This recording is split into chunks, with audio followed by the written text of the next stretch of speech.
Welcome to Wellness Exists the Pod, a by Maven media production, where we believe you deserve real education from real experts delivered in a way you can actually use. I'm Dr. Kelsy Vick, your board-certified orthopedic doctor of physical therapy, and this podcast was built for the girl who is done feeling overwhelmed and frustrated by conflicting health noise and is ready for something she can actually trust. Every week, we have honest, science-backed conversations about your health, your hormones, your brain, your body, and everything in between.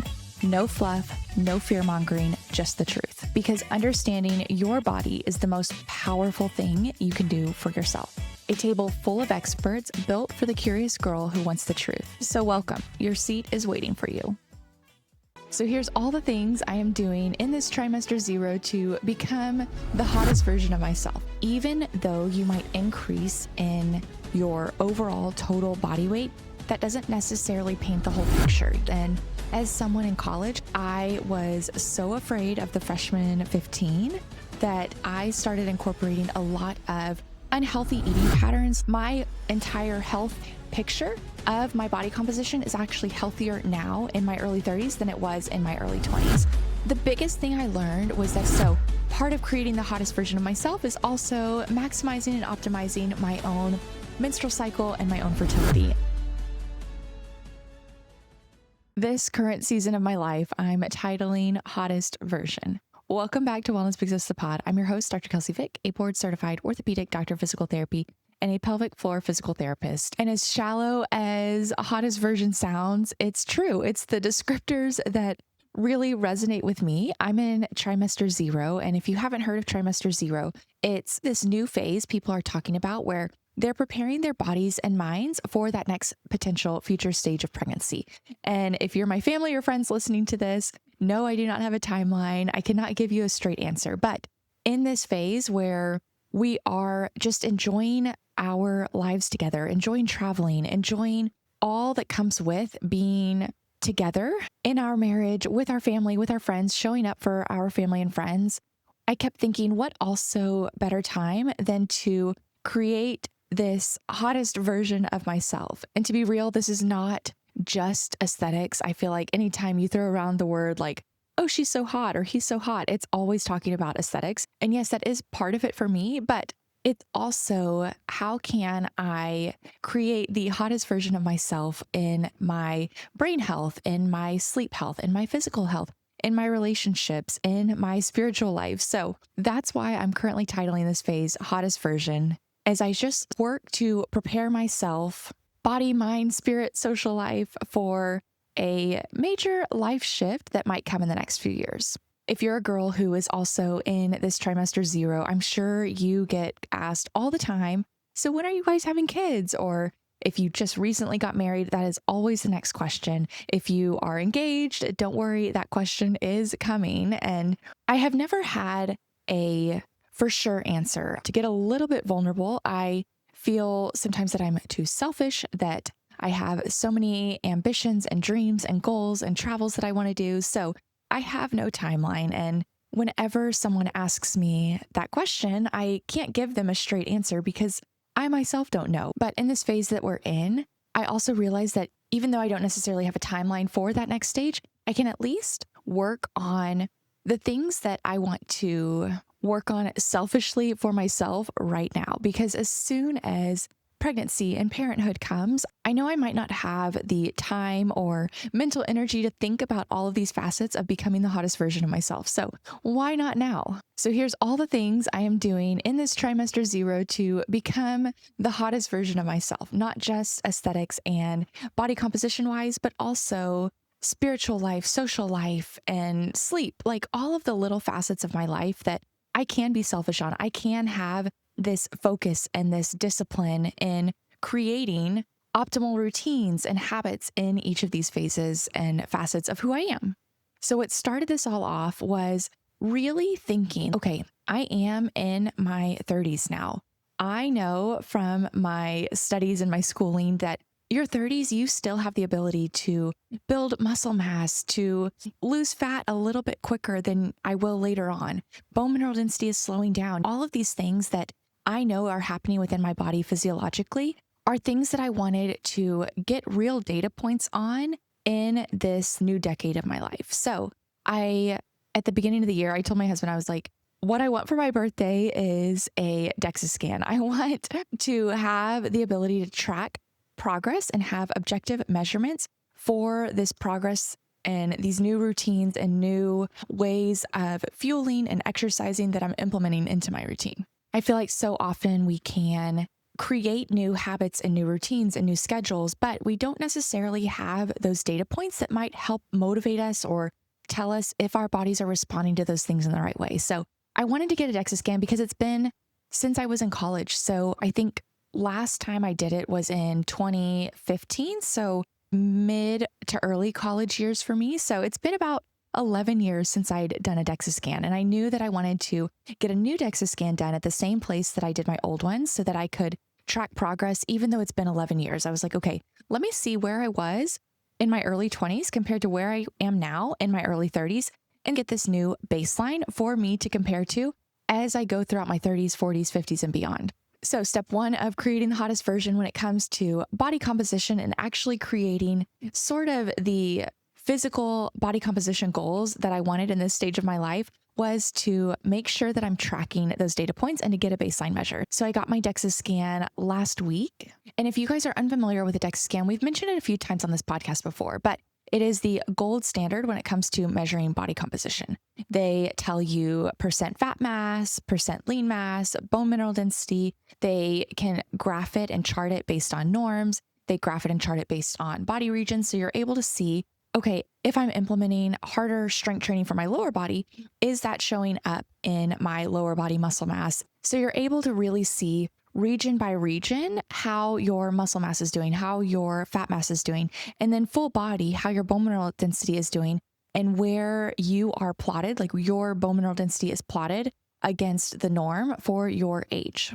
So it's this very cool way to track trends, and not just this is how much I weigh, but this is how much muscle mass you have. This is how much fat mass you have. This is your bone mineral density. This is how it all goes into creating who you are as a human, more so than just the number on the scale. And since it breaks it down body region by body region, if you get your baseline and then you implement certain training, let's say you really want to focus on helping your upper body strength and your muscle mass in your upper body. You've always prioritized lower body workouts and lower body strength, but you really want to see muscle growth in your upper body.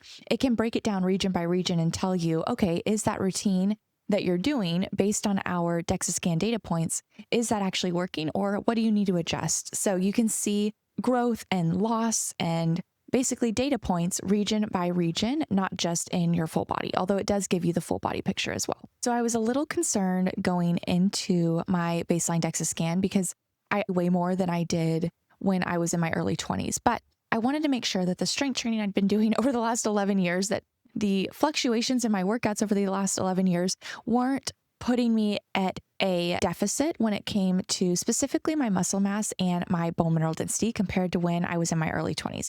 I wanted to see both of those numbers increase, even if my fat mass actually increased too. I knew I had gained weight, so I knew there was probably some percentage of fat mass, muscle mass, and hopefully my bone mineral density that was contributing to that larger number. But I wanted to get that new baseline just so I could see how 11 years of not really specifically tracking my caloric expenditure and just living life had contributed to my body composition. So here are some of my own DEXA scan results from my most recent scan. And I'm sharing these with you guys because I hope it drives home the message that even though you might increase in your overall total body weight, that doesn't necessarily paint the whole picture. You might have actually improved your percentages of fat mass. You might have improved your muscle mass. You might have also improved your bone mineral density, which are all of the things that my DEXA scan will show compared to 11 years ago when I was in my early 20s.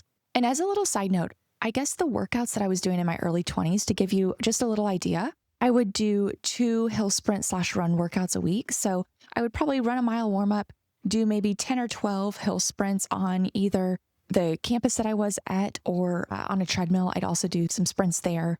And then I'd run back home, and then I'd do probably 3 full body strength training sessions each week. But the strength training sessions that I was doing, I wasn't necessarily lifting as heavy of a weight as I am now.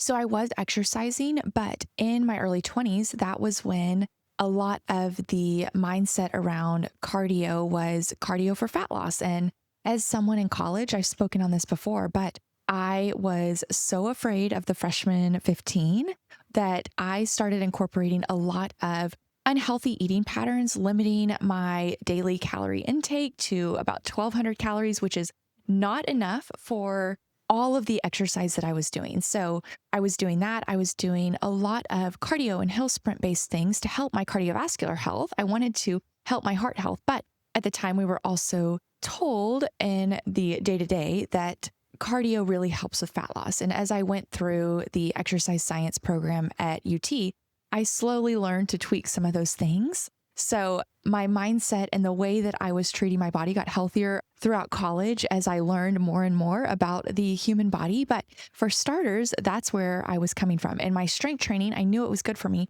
but I wasn't necessarily prioritizing it as much as the hill sprint workouts that I was doing each week. So that's that picture of me in my early 20s. I might have been eating healthy, but definitely not enough calories because of that fear of the freshman 15. I was strength training, but not necessarily lifting maybe any heavier than 15-pound dumbbells, even for my lower body. So maybe lunges with 30 pounds, which again was not enough stimulus for me to create real muscle growth.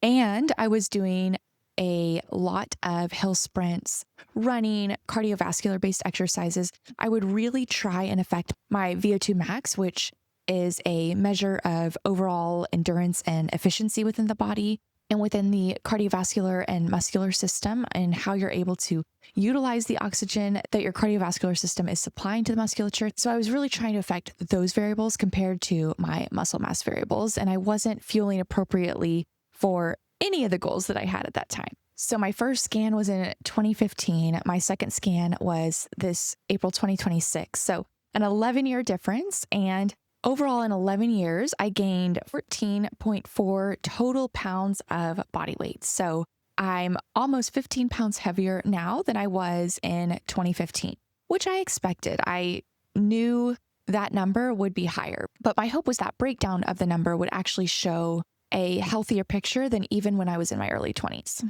So when it broke it down to fat mass only, I gained 0.8 pounds of fat mass in those 11 years. So from 2015 to 2026, I gained almost 15 pounds, 14.4.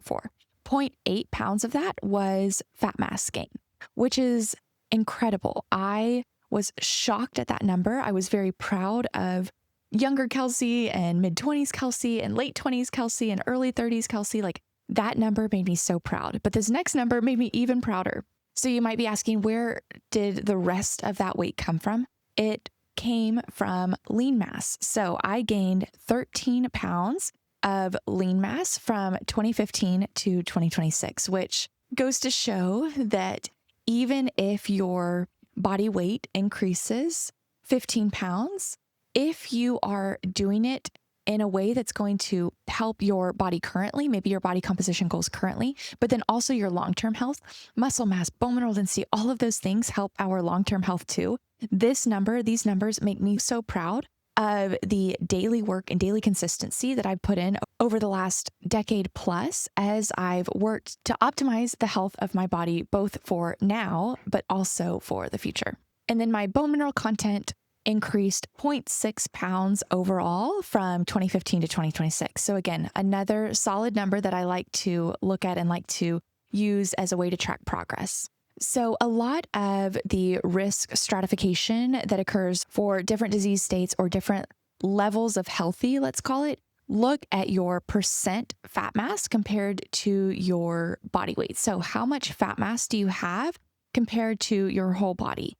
Because obviously my height, my weight, my bone structure, my muscle mass, I'm going to weigh different than someone else who might look very similar to me, but might have a different variation of some of this composition. So they look at your whole body weight compared to percentages, which just makes sense. And this is the shocking statistic that I wanted to help you guys understand. In 2015, in my early 20s, I was 20.7% body fat, which puts me in an average range for my age at that time. However, now that I'm in my early 30s, given the amount of muscle mass that I've gained, the bone mineral content that I've gained, the fat mass that I've gained has been a very small percentage. So my percent fat mass has actually decreased relative to my overall body weight. So currently I'm at 19.3% body fat, which puts me in that what they call athletic range of the whole scale that they use at the Fitness Institute. So I actually decreased in my percent body fat, which helps to decrease my risk for a lot of different things. So my real goal as I work to create this hottest version of myself when it comes to body composition is to get that number on the low end of athletic range. So they estimate 17 to 19% is that athletic range. So I'd like to get my percent body fat down to that low end of that athletic range. The range right below that is considered lean. The range right above that's considered average. So my hottest version goals of myself is to get that number from 19.3 to more that 17% body fat while maintaining a lot of that muscle mass. So I'd be happy to dive into each of these things more and talk through my own DEXA scan and what it gave me and the information it gave me and the data points that it's going to help me track. But my thought is that this is my new baseline. I cannot compare current Kelsy to young 20s Kelsy. I need this new baseline. And now all of the things that I'm implementing over the next 6, 7, 8 months, I can compare again to a new scan that I take in 6 months or later to see, okay, how has adjusting my fueling or really working on getting to muscular fatigue in each session to prioritize that stimulus for muscle growth affected these actual data points that they're measuring with the gold standard body composition tool. It also helps to give a breakdown for my basal metabolic rate. And this is not necessarily the most accurate way to get your basal metabolic rate, but it helps estimate it because different tissue types require different caloric amounts to maintain your resting state. So that basal metabolic rate, they did give me an estimate for that of how many calories I would have to eat in order to just maintain my body and its physiological processes at rest without any exercise on top of that. So that number can help guide me in my fueling patterns to help me know, okay, what is the minimum I need? And if I add exercise on top of that, if I add all of the things that I'm doing day to day, how can I adjust what I'm fueling and what I'm eating with in order to make sure that I am able to maintain the things that I want to maintain, including my bone mineral content, my bone mineral density, my muscle mass, all of those things, while maybe getting a little closer to that 17% body fat. So that's getting a little vulnerable, a little health history-ish, but I have spoken on this topic a lot on this podcast, and now I have data points from my own body, from my own experimentation to show just because I gained 14.4 pounds over the last 11 years, my entire health picture of my body composition is actually healthier now in my early 30s than it was in my early 20s, which is something that I am super duper proud of and very excited to continue to tweak and modify in this new phase of creating the hottest version of myself. So going into body composition, exercise is a huge component, and that has been something that I have been extremely consistent with in this last decade. However, fueling, I struggle with a lot. I am not a dietitian. I'm not someone who has this significant background in nutrition and dietetics. So I have enlisted the assistance of Claude to help me track what I'm currently eating so that I can see different patterns in my current eating routines and adjust and modify and tweak them. So it acts as a way to make sure that I am eating enough for maintaining my muscle mass. That is a huge thing for me. I might want to decrease my percent body fat to that low end of that athletic range, that 17%, but I do not want to do it at the expense of muscle mass loss or bone mineral density loss. Those variables are extremely important to me. So I want to make sure that I am eating and fueling in a sustainable way to allow for continued maintenance or growth of my muscle mass and my bone mineral density, while also adjusting my caloric intake and my fueling patterns to allow for a decrease in body fat. So I've been using Claude to track my daily meals. And really at the beginning, it was just to get an idea of where am I shining when it comes to my fueling, and where might I be significantly limited in my fueling? And I think using these AI resources as a way to get this picture, even before you go to a dietitian and seek out more professional help, might give them even more resources to help adjust, knowing that you've done some of that experimentation and you're coming with specific data points and places where you are actually thriving in your fueling, and then places you might need a little bit of help or a little bit more expertise and guidance on within your own fueling. So for me, I started tracking on Claude. I would literally just enter all of the meals and I'd start questioning. I'd be like, okay, these are my goals. I would like to decrease my body fat, but I do not want to do it at the expense of muscle loss or bone mineral density loss. I want to be able to maintain that. So knowing that this is my height, this is my weight, knowing I'm getting the DEXA scan, because this was before I got the DEXA scan that I did this, what would be certain estimates and protein estimates, macronutrient estimates, micronutrient estimates that would allow me to reach the goals that I have in a sustainable way. I am not into crash dieting or crash restricting. So I wanted to make sure that the changes I implemented, I could be consistent with long term. So Claude helped me narrow down what my caloric intake should be each day, given those goals of fat loss and maintaining muscle and maintaining bone mineral density. I did not, again, want to sacrifice those two for my goals of body recomposition. So even before I got the DEXA scan, I was starting to track a lot of these things. And what I noticed early on was that protein, I was actually hitting pretty much every day. I feel like there is this big push for protein. And we've talked about this before. But once I actually tracked it, I realized I'm actually getting enough protein where it's not necessarily something that I have to waste brain energy on when it comes to fueling and body composition. On the flip side, I realized I was getting too many saturated fats. I was not getting enough omega-3s, even though I feel like I eat fish more than maybe the average American. And I also was not getting enough potassium, which is wild to me. So I was able to track for probably a week or two and just get general trends of what meals maybe satisfy some of those macronutrients and micronutrients that I needed more than others. What snacks that I often reach for maybe throw off those variables a little bit. So I highly recommend just inputting certain goals into your chosen AI resource. I used Claude, and it is by no means perfect, but I feel like I was able to get a good grasp and ask, okay, after this week, how is my full picture doing? Am I getting enough calories? How are my macronutrient and micronutrient profiles looking? What about fiber? What about my supplementation? Where do I need to focus on? What do I need to get rid of? So I was able to get a lot of those patterns down before I even got my DEXA scan to know what I might need to alter once my more full picture of my body composition could be inputted into that AI resource.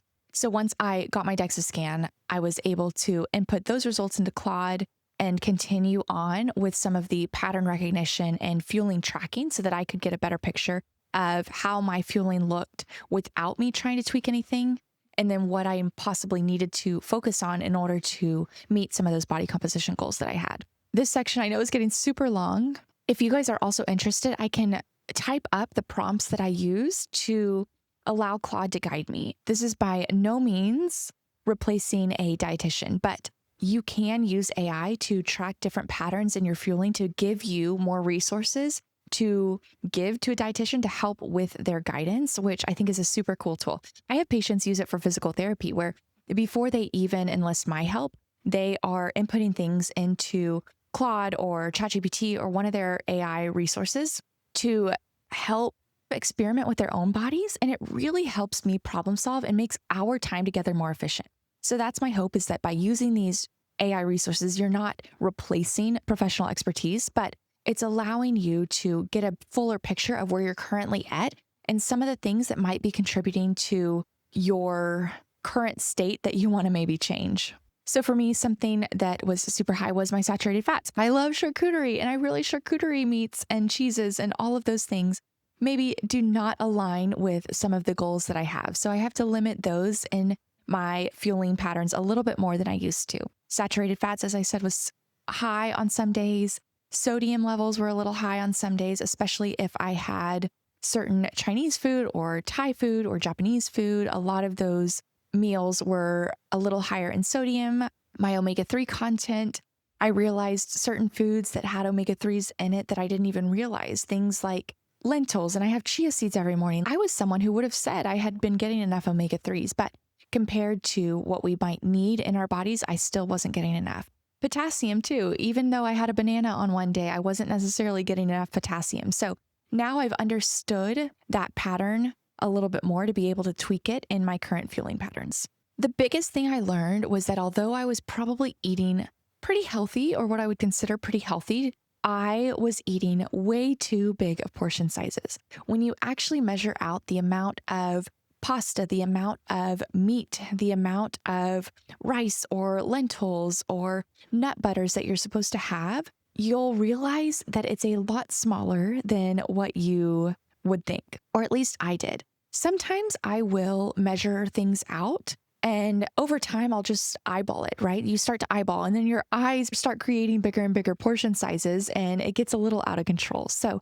that's what I realized was one of the key contributors to my own state, my own body composition, was I was maybe eating healthy foods, but I was eating such large portions of those healthy foods. So now I'm actually more aware of what a tablespoon of chia seeds looks like, what a tablespoon of cacao and flaxseed actually looks like, so that I can be a little bit more mindful of the size of healthy foods that I'm eating. Same with the size of meat and pastas that I was eating. I love meat and pasta, but I realized, oh my gosh, this is a massive piece of steak that I was eating, and a normal serving size is this. There's a big discrepancy there. So understanding and learning and being very real about your portion sizes and about my portion sizes was something that really helped me. I also was shocked. I told my husband this, that my current calorie goals for sustainable fat loss with maintenance of muscle mass and bone mineral content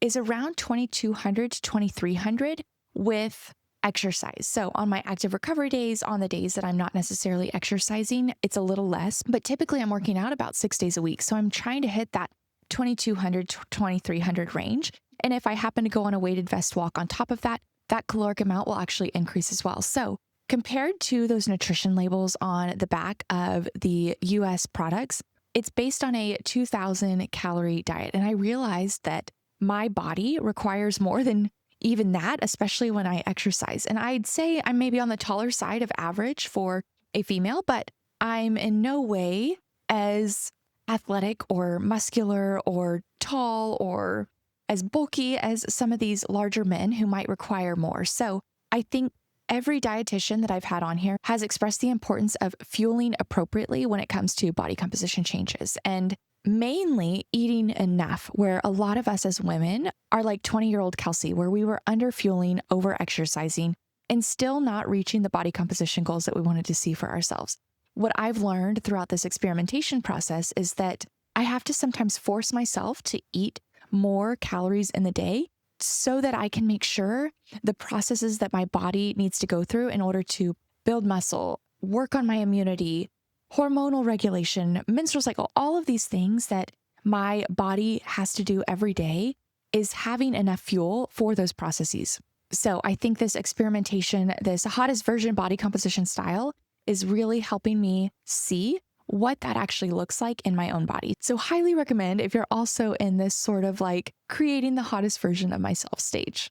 So in addition to fueling, of course, fitness and exercise also goes into body composition and body recomposition. And for me, it's always been about longevity, because I know right now is the prime time for me to be able to build muscle mass, build bone mineral density for my 70s, 80s, 90s, when it's a lot harder to do. So I've maintained my same strength training routine where I'm strength training 3 to 4 days a week, I'd say probably 4 on average. And I'm doing a conditioning, high intensity interval training day, and then also a sprint training speed run day. So that's a breakdown that I'm currently at for both my body composition goals and also for my cardiovascular goals, and working on my endurance and my heart health. That's also super important to me. I've also been trying to be more purposeful about my active recovery days, where I might add a weighted vest walk. And we've done an exercise handbag series before where we talk about the absolute necessities women need in their exercise handbags. And zone 2 is not one of them, but a weighted vest walk, something that I would maybe consider zone 2 for myself, is something I enjoy. So I include it. And the same goes for you guys. If you enjoy some of those long, low intensity runs just for mental health, like there's so many benefits for that. So I know in our exercise handbag series, we talked about zone 2 not necessarily being the best bang for our buck as women because our bodies are naturally shifted towards that more endurance state, but I enjoy it. I think it's fun. It's a time for me to bond with my dog, with my husband, and listen to a podcast or music. So I still enjoy it and I still incorporate it every week. I've noticed with all of these shifts, primarily the fueling shift, because my exercise routine hasn't necessarily shifted that much. I have been focusing on actually progressing the weight when I feel like I can, or progressing the repetitions, even if my training program calls for 12. If the weight's not heavy, if I'm not reaching that fatigue point, I might add a few more reps to get to that point. So that's the only thing I maybe shifted in my exercise routine, but I've shifted my fueling a lot. The amount that I'm eating, different types of food that I'm eating, I'm snacking less, I'm fueling more balanced, I'd say, with veggies, lentils, fibers, proteins, all the things. That has helped my cycle symptoms significantly. So part of creating the hottest version of myself is also maximizing and optimizing my own menstrual cycle and my own fertility. And I've noticed that with all of these healthy fueling changes specifically, my cycle symptoms were non-existent over my last period. I'll rephrase that. It's not that all of my symptoms disappeared, but the cramping, I wasn't near as bloated on my period, which was crazy for me. So I think the fueling has helped that. And whether that's because my blood sugar is more balanced, whether that's because I'm not stuffing myself or overeating, I'm not quite sure. I'm going to continue to experiment with that. But I was so grateful that the symptoms during my period were actually lessened. I still got some of the emotional symptoms, some of the lack of motivation symptoms that I have in my luteal phase and towards the end of my menstrual cycle, but the symptoms on my period were significantly lessened. Part of creating the hottest version is also focusing on my skin health. And I feel like us as girls are very good at our facial skin health, getting all of the serums and moisturizers and facials and all sorts of things. And yes, that is where I thrive when it comes to skin health. But I used to just push the entire rest of my skin on the back burner, where maybe I would lotion after the shower occasionally. But now I've really tried to prioritize the skin health of my entire body, not just my face. And it makes me feel a little more luxurious when I go to bed because I'm all moisturized and I know that I'm hydrating my skin from the outside in, as well as from the inside out with my new fueling changes. I've been gua shaing. I've been working on some soft tissue and fascial release after the shower with my moisturizer on my entire body. So part of this hottest version of myself is also really investing the time into my skin health. It's not even money. It's not that it's any more expensive, but I'm actually just taking the time to work on the skin health of my entire body and really moisturizing that skin and helping to protect and hydrate that skin, that largest organ in our body, throughout the entire body, not just at my face. Then these last three sort of categories for creating the hottest version, one of them is my routine. And this category constitutes a lot of things, but it constitutes doctor's visits. So scheduling that well wound exam, those checkups, scheduling those dental appointments, all of these things that help to work on prevention and creating a healthy body by having a professional actually check that out and make sure that nothing is popping up and that if anything does pop up, we can prevent it and reduce the effects of that thing before it gets out of hand. I've also been waking up earlier to just really get my body and mind right for the day. It allows this sort of like quiet, zen, darker moment. So since Japan, I've actually been waking up earlier and it has been fantastic. I used to be an early morning wake upper and early morning workouter, and then you just get out of this routine. So some of the time it takes that discipline and that love for yourself to do the hard thing in the morning, get up on that first alarm, wake up, enjoy that time with yourself, with your devotional, whatever it is in your morning routine, or even your nighttime routine. You do not have to do it in the morning. If you're a night owl and really thrive or really love those nighttime hours, like maybe it's your nighttime routine that you clean up a little bit. For me, it's that early morning that I love. So I've really been working to clean up that side of my routine, wake up a little earlier, And I actually look forward to it now, where I look forward to that little quiet solo time in the morning before the rest of the world really feels awake. This has been a recent adjustment to my routine, but I've been having a matcha midday almost daily since Japan, which has limited the naps that I take. I used to be a big napper, and now I don't nap at all, especially with that matcha midday. I also know that it has super high levels of L-theanine, so I feel like I'm also helping my brain health.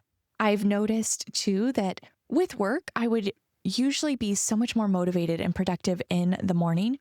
But since incorporating matcha midday, I feel like I can extend that window where I have this sort of calm energy. It's not this jittery energy that everyone talks about with coffee. I don't really get it with coffee either, but matcha makes me feel like a calm and energized and still productive throughout the rest of the day. So I've been loving it. I don't care if it's placebo. I don't care if it's because I've heard of the benefits of matcha and now I'm believing it. I think that also goes into its effectiveness, but that has been a change in my routine that I would really like to stick to because I really do feel like it has helped me feel that much more productive, but also have this sort of calm energy throughout the rest of the day. And then the last part of my routine, I've been reading before bed on my Kindle. This is something I go in and out of, and I love reading. So I love that again, I'm trying to be disciplined with myself, love myself enough to give myself that time before bed to just read and enjoy whatever book I'm reading at the time.